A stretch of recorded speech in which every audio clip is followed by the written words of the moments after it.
Then we have what we call the marginal rate of substitution. It's also abbreviated as MRS. This one indicates the rate at which a household can trade one good for another while maintaining satisfaction. A declining marginal rate of substitution reflects relative satiation. So this marginal utility represents the added satisfaction from consuming an extra unit of a good. When you have more resources, you are actually able to trade one good for another. Or sometimes if you need something, you can actually use what you have to get it. This is basically the meaning of marginal rate of substitution. And it actually plays a very critical role in household choices and equilibrium.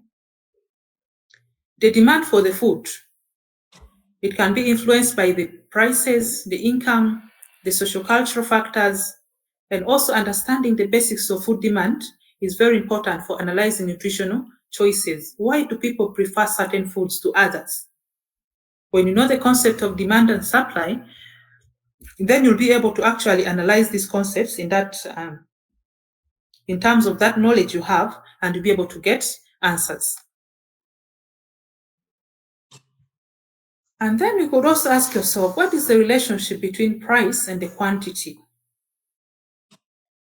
We talked about the price and demand, the relationship between price and demand, and we said that the lower the price of the good, the higher the demand for that good. That is the law of demand.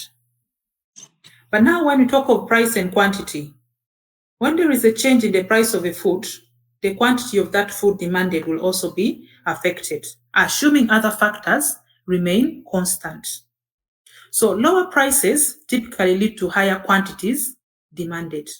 This is still relative to the law of demand.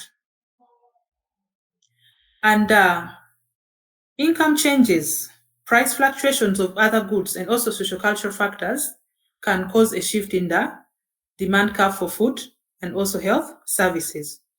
And these shifts that we have seen have various implications for nutritional choices and policies relative to the demand and the price of a good. Then we have the elasticity of demand. Elasticity measures the responsiveness of food demand to changes in price, and it provides insight into consumer behavior, and it also informs policy decisions. So how will you actually determine the elasticity of demand? It can be calculated as the percentage change in quantity demanded divided by the percentage change in price. And it allows us to assess how sensitive food demand is to price fluctuations. So what are the factors that influence the nutritional choices? Like we said, the demand and the price of a good will influence the nutrition choices that an individual makes. The lower the price of a good, the higher the demand. The higher the economic resources, the higher the demand for these services, and the better the nutrition choices, because better nutrition outcomes come with better economic abilities.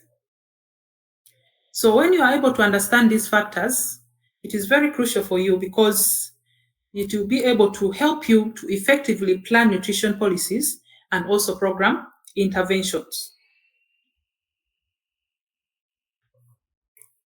So own price elasticity of demand.